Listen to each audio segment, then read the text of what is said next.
A paz do Senhor, querido professor, meu querido irmão, querido aluno. Deus seja louvado por mais uma oportunidade de gravar esse subsídio que o nosso CAPED disponibiliza, a fim de que você possa enriquecer a sua aula e ter um material a mais na preparação do seu estudo. E hoje, na ocasião, estaremos falando sobre a lição de número 11, que tem por título Maturidade Cristã e o Crescimento da Igreja. Nós estamos estudando nesse trimestre sobre maturidade cristã, que é um processo contínuo de aprendizado. E hoje nós podemos dizer que estamos na aula chave, porque ela vai falar muito da missão da igreja. As igrejas evangélicas, normalmente, nós, quando lemos Mateus capítulo 28, versículos 18 a 20, nós geralmente enfatizamos o id. Mas quando nós analisamos esse texto, nós observamos que a grande comissão, ela tem como centro a ordem de Jesus para fazer discípulos. Tanto que o único verbo nessa leitura que está no imperativo é o verbo mafeteu, que é o verbo fazer discípulo. Os demais verbos, eles estão no que nós chamamos como particípio, ou seja, eles indicam apenas a maneira pela qual a ordem de fazer discípulos deve ser cumprida. E é sobre esses 3 pontos que eu quero trabalhar com você nesse momento, querido professor.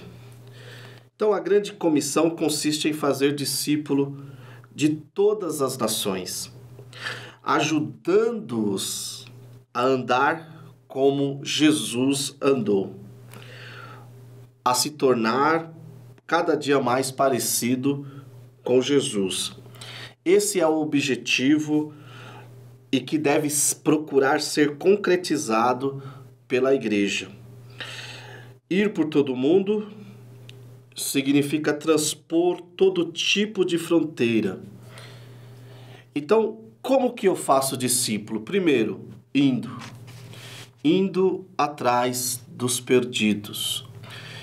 E aí nós falamos de evangelismo, seja ele local, seja ele transcultural, seja ele urbano. Nós só faremos discípulos se nós formos atrás dos perdidos. É interessante que Jesus ele dirige essa palavra aos seus discípulos, que naquela ocasião formava a igreja. E aqui nós temos uma grande lição, um método de Jesus para alcançar o perdido é a igreja. Quando Cristo terminou a sua obra e chegou aos céus, e os anjos o receberam com exultante celebração, nós vemos que o Senhor, ele, antes de subir, ele fala para que os seus discípulos, ele ordena, orienta os seus discípulos a ficarem em Jerusalém para serem revestidos. Porque agora eles tinham como missão prosseguir, dar continuidade à obra que Jesus tinha iniciado. E como eles fariam isso? Sendo testemunha em Jerusalém, sendo testemunha na Judéia, sendo testemunha na Samaria e sendo testemunha até os confins da terra. Sempre foi o projeto de Deus revelar o seu nome a todos os homens. Tanto que no Antigo Testamento, Deus, ele chama uma nação a partir de um homem. Essa nação é a nação de Israel. Porém, Israel não compreendia que aquela tão grande salvação e que aquele Deus que tinha se revelado a Abraão, Isaque e Jacó não era o Deus exclusivo deles. Esse Deus, como nação sacerdotal, eles tinham a obrigação de anunciar esse Deus para as demais nações. Nós vemos isso na própria história de Jonas. Quando Deus fala para Jonas ir até Nínive pregar o evangelho, pregar a palavra de salvação, Jonas se recusa não é por medo de que ele pudesse morrer, ou porque os ninivitas eram cruéis. É que Jonas olhava para tudo que os ninivitas faziam e dizia: eles não são dignos de alcançarem a misericórdia do Senhor. Meus irmãos, muitas das vezes nós somos assim. Nós temos a salvação apenas para nós. Nós, na verdade, nos achamos donos da salvação. E uma vez que nos achamos donos da salvação, nós escolhemos quem é que vai ser salvo ou não. Quem entrará no céu e quem não entrará. Como se tivéssemos tal poder, tal autoridade. E vez ou outra, nós estamos como os fariseus. Não entramos no reino dos céus e não deixamos aqueles que querem entrar que entrem.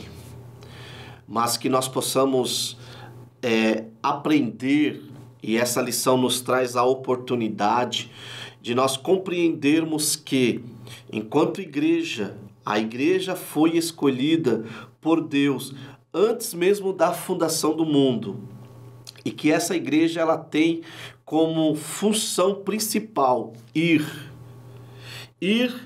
não para falar de si mesma, não para falar de suas qualidades, mas ir e falar de Jesus. Então que possamos ter em mente que somos chamados para ir. Em alguns contextos, somos chamados para ir à casa do valente, que no caso é o lugar onde Satanás opera, trabalha, e que nós possamos ir lá e ter a mentalidade de que ao adentrarmos nas fortalezas do inimigo, com certeza o contra-ataque será inevitável, mas que possamos compreender que uma vez que eu só fui porque aí eu venho para o segundo ponto, que é ensinar a essas pessoas a vivenciar de modo integral o evangelho do reino de Deus que Jesus veio anunciar. Aí entra a capacitação. Jesus, quando esteve na terra, quando ele chama os discípulos, em Mateus 4,19, ele diz: eu vos farei pescadores de homens. Parafraseando, é como se Jesus estivesse dizendo: olha, venha, porque eu ensinarei vocês a pescar homens, ensinarei vocês a irem atrás dos perdidos, ensinarei vocês a irem atrás daqueles que estão precisando de luz. E uma coisa que eu acho fantástica no discipulado de Jesus, no ensino de Jesus, é que ele é um ensino prático, não é um ensino apenas teórico. E aqui nós temos uma grande lição. Muitas das vezes o nosso ensino, enquanto teoria, ele é muito bom, ele é cheio de conteúdo, porém não conseguimos ir para a prática. Só que essa fase do aprendizado me ensina uma outra situação. A situação de que ir é uma grande responsabilidade. E essa responsabilidade, ela não deve ser compartilhada com aqueles que são novos na fé. No sentido de que esses novos convertidos, essas pessoas que estão adentrando no Evangelho, elas precisam aprender sobre as doutrinas, sobre a palavra de Deus. E aqui há uma outra fase do ensino dentro desse contexto da grande comissão, que é o ensino para aqueles novos que adentram dentro da igreja, uma vez que a igreja cumpriu o ID. E cumprindo o ID, ela cumpre o imperativo de fazer novos discípulos. Então eu preciso ensinar. O apóstolo Paulo orientando Timóteo, ele nos deixou bem claro de que o obreiro precisa ser provado para ser aprovado. Quando ele orienta Timóteo a não colocar a mão precipitadamente sobre ninguém. Isso nos fala de ordenação, isso nos fala de não distribuir responsabilidades para aqueles que ainda não estão preparados. Certa vez, perguntaram para Jesus por que os seus discípulos não jejuavam. E Jesus, como um mestre, disse: não é o momento, eles estão aprendendo, mas chegará o momento, chegará o dia que eles terão que fazer, mas eles falam de forma correta. Tudo é um ensino, que nós possamos ter isso em mente, que a fase do aprendizado é importante para esses novos, para essas novas ovelhas, para esses novos convertidos que estão adentrando dentro da igreja. Uma vez que eles passaram pela fase do aprendizado, a segunda fase é o que nós podemos conhecer como estágio. E o estágio envolve evangelizar tanto adultos como crianças. E aí entra a nossa maturidade. Evangelizar não é como ir a um passeio em um shopping. Evangelizar não é como fazer uma caminhada. Evangelizar, eu estou entrando dentro do território do inimigo. Evangelizar, eu estou indo na casa do inimigo arrancar-lhe as almas das mãos, da sua opressão. E diante disso, fica muito claro para nós que precisamos estar preparados tanto para evangelizar os que são receptivos, como aqueles que não são receptivos. Precisamos estar instruídos na palavra para ensinar o plano de redenção ao adulto e à criança. E aqui cabe algumas observações. Devemos ter cuidado com o que falamos, não prometer o que a Bíblia não promete, não apresentar Jesus como mais uma opção, mas apresentar Jesus como o único caminho, a única verdade e o único que pode levar o homem para próximo de Deus. Então note que essa parte do ensino ela é importante. E o ensino, ele está dentro desse verbo que faz com que a ordem de fazer discípulos seja cumprida. E o ensino, ele é tanto para os que estão chegando, como para aqueles que já estão. Constantemente precisamos ser ensinados. Constantemente precisamos ser discipulados. O discipulado não é uma sala de 3 meses, um curso de 1 ano. O discipulado é contínuo. E note que sempre haverá necessidade de uma pessoa, por mais madura que ela seja, ser discipulado por uma outra pessoa que é mais madura do que ela. E assim sendo, o nosso discipulado só terminará quando Jesus voltar para arrebatar a igreja. Fora disso, somos constantes e somos sempre discípulos um do outro. E note que quando eu disse que o método que Jesus usa para cumprir esses gerúndios, por assim dizer, que faz com que o imperativo do fazer discípulos seja cumprido, é a igreja, o discipulado também só acontece porque a igreja existe. E a igreja é a ferramenta de Jesus, ou o método de Jesus para continuar nos discipulando. Discipulando seja crianças, seja adultos, enfim, a fase do ID, ou o ID é para alcançar todas as idades, todas as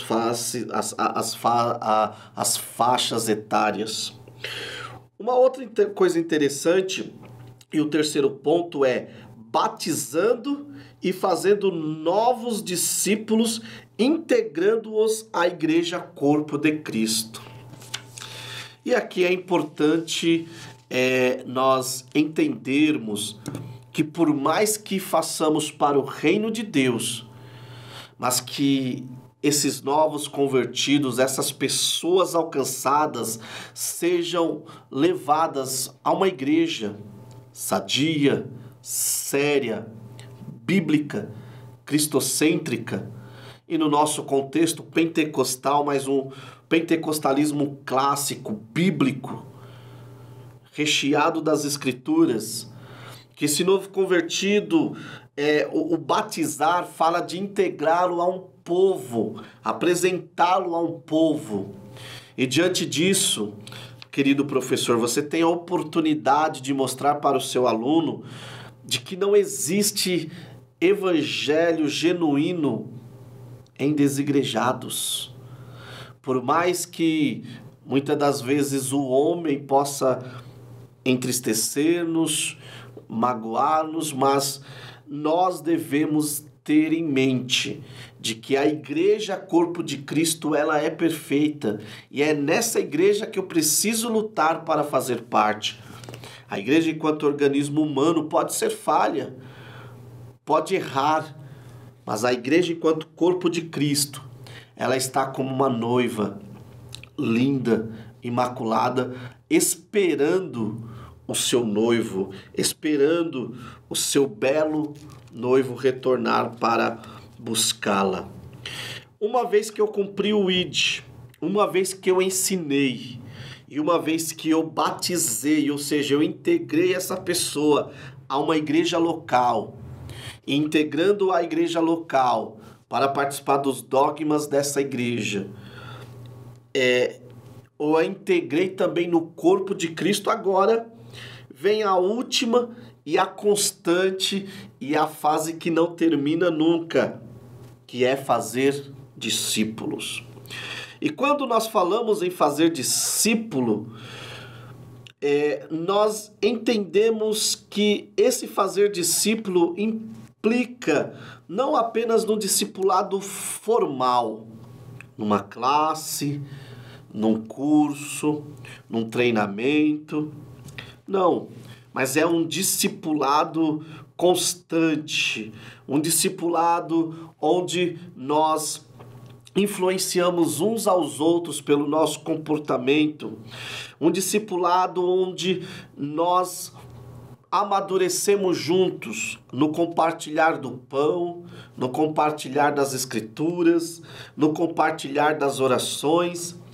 E o comentarista aqui, ele colocou uma frase que eu quero abrir aspas no tópico C do terceiro ponto aqui da sua lição que ele escreveu. Ele disse, abre aspas, um discípulo deve gerar outro discípulo. Muitas das vezes nós olhamos e achamos que o fazer discípulo é uma responsabilidade única dos líderes, do pastor, do evangelista, do missionário, do professor, mas que essa lição deixe-nos bem cientes de que o fazer discípulos é uma responsabilidade da igreja como um todo. Às vezes nós dizemos uma frase, um jargão na verdade, né? Ovelha gera ovelha. Às vezes o líder fala isso na intenção de motivar os seus liderados a irem atrás das pessoas e compartilhar a responsabilidade. Mas eu diria diferente. Discípulo gera discípulo. Porque aí quando eu uso essa nomenclatura, eu estou colocando todos no pasto como ovelhas diante do bom pastor e com essa responsabilidade de ir e fazer discípulo. Porque esse é o imperativo, esse é o mafteu do texto. E isso deve ser cumprido a rigor. Isso não é se eu quero. Eu fui chamado para fazer discípulo. Até porque a própria Escritura está cheia de exemplos de pessoas que fizeram e outras que não fizeram. Moisés fez de Josué um discípulo seu. E o povo entrou na terra prometida. Mas Josué, talvez devido às guerras, às batalhas, não fez a mesma coisa que Moisés. E nós vemos lá em Juízes dizendo que o povo, por não ter ninguém que estivesse à frente deles, fazia o que queria. Ou seja, a falta, o perigo de não fazer um discípulo faz com que eu coloque qualquer um à frente dos trabalhos, faz com que eu tome decisões às vezes precipitadas, enquanto que o caminho é fazer discípulo. Hoje, por misericórdia, eu estou aqui ensinando, preparando esse subsídio pelo CAPED. Mas aprove Deus e me dê sabedoria para formar discípulos, para daqui a um tempo ter outras pessoas aqui e essas pessoas de repente lá dentro delas olhar e falar: o irmão Sérgio fez de mim um discípulo, me ajudou, me incentivou, me alimentou, me instruiu e hoje eu estou aqui ensinando porque eu fui instruído. Fazer discípulos requer algumas coisas. Primeiro, requer uma vida sem orgulho.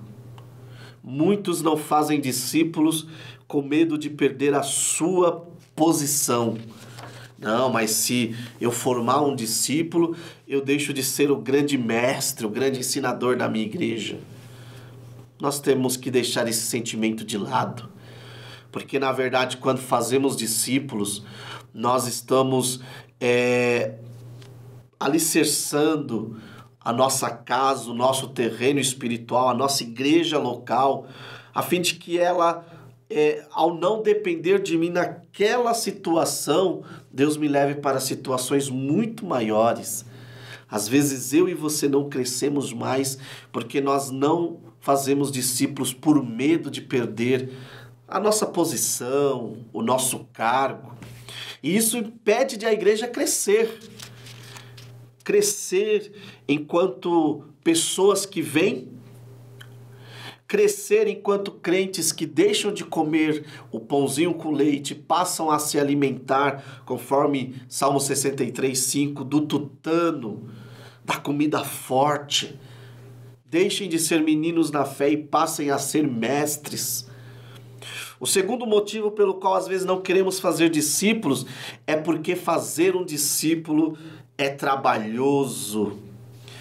E note que quando eu falo fazer discípulo e quando as escrituras falam de fazer discípulos, não é a pessoa falar como eu falo, agir como eu ajo, andar como eu ando, não. É a pessoa ter o seu próprio estilo de pregação, de ensino, de louvor. É a pessoa ser quem ela é. Mas naquilo que diz respeito a Cristo, era olhar e falar: olha, eu posso dizer que eu sigo aquela pessoa porque ela segue a Cristo.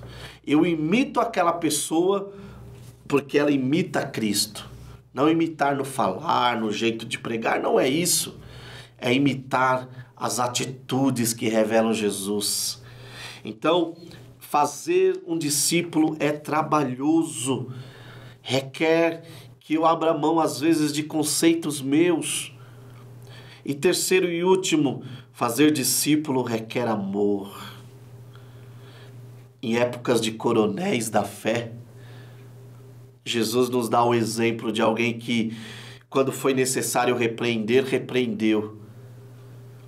Mas eu percebo que Jesus repreendia com tanto amor, a ponto de um dia ele olhar e falar: Pedro, pode ir junto com a multidão embora? E Pedro olhar e falar: não vou, porque só tu tens palavras de vida eterna. Muitos de nós às vezes queremos fazer discípulos e achamos que fazer discípulo é tornar a pessoa um Sérgio, modelo 2 ou modelo B. Não, a pessoa tem que falar como eu falo, tem que ter as mesmas atitudes, e não é isso. Jesus fez discípulos, mas note que Pedro tinha o seu estilo, Paulo teve o seu estilo, mesmo não andando com Jesus ali nos 3 anos pessoalmente, mas Paulo aprendeu com Jesus. Tiago tinha o seu estilo, e uma coisa que me chama a atenção é que quando na crucificação olharam para Pedro e falaram: olha, tu és um deles porque você fala igual a ele, você anda igual a ele, o teu jeito denuncia. Fazer discípulo é isso, não é ser um coronel da fé, mas é com amor você moldar a pessoa a ponto de que ela, de tal maneira que ela possa amadurecer. E por último, eu quero dizer que fazer discípulo requer profundidade. Muitas das vezes nós fazemos imitações nossas, protótipos nossos, mas não fazemos discípulos de pessoas porque falta a nós profundidade bíblica, uma vida profunda de oração, uma vida profunda de jejum, uma vida profunda de consagração a Deus. Na história da igreja tem um missionário que a história dele é linda. E ele é a prova de que quando uma pessoa tem uma vida profunda com Deus, ele faz discípulo, muitas das vezes sem abrir a boca. O grande missionário David Livingstone, também conhecido como o pai da geografia moderna. O David Livingstone foi um dos desbravadores da África. Foi ele quem desenhou o mapa da África. E devido a doenças, complicações, ele não teve tempo de pregar às tribos da África. Tempos depois da sua morte, o missionário foi enviado ao mesmo campo que ele atuou. E ele começou a pregar, falar de Jesus. E o líder daquela tribo levantou a mão e disse: olha, esse Jesus que você está falando esteve aqui entre nós. Ele orava no meio do mato igual você está falando. Ele andava com um livro para cima e para baixo, fazendo anotações. Aquele missionário olhou e achou estranho e disse: mas calma aí, não estou entendendo. Sim, ele era alto, loiro, de bigode e usava um casaco. Aquele missionário ligou para a junta que o enviou e pediu informações. E para a surpresa dele, a descrição batia com David Livingstone.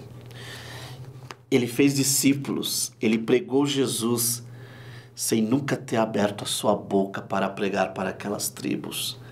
Mas o seu exemplo fez com que ele chamasse a atenção daquelas tribos, a ponto daquelas tribos verem Jesus em David Livingstone.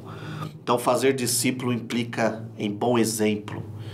Fazer discípulo implica em muitas das vezes deixar a classe formal e ir para a classe informal, que é com a nossa conduta, influenciar pessoas a se tornarem pescadores de homens como Jesus fez. Que você, querido aluno, possa pensar nisso. Qual dos 4 verbos nós estamos priorizando? mafeteu, que é o imperativo, que é o fazer discípulos, ou estamos priorizando os outros 3 verbos, que aqui no grego estão no particípio, que indicam a maneira pela qual o imperativo é cumprido. Estamos priorizando o ir, estamos priorizando o batizar, estamos priorizando o ensino como imperativos e esquecendo de fazer discípulos. Porque se eu ir, se eu batizar, se eu ensinar, mas sem fazer discípulos, eu não estou cumprindo o imperativo do texto, ou seja, a parte central da comissão, aquilo que coordena essa ordem de Jesus. Que Deus possa te abençoar e que você possa ter uma compreensão do seu chamado e entender que a igreja como um todo foi chamada para fazer discípulo, e que uma igreja que não faz discípulo, uma igreja que não vai, uma igreja que não batiza, uma igreja que não ensina, é uma igreja que está doente, que está morta, que está desligada da videira, que precisa amadurecer. Que Deus em Cristo possa te abençoar. Amém.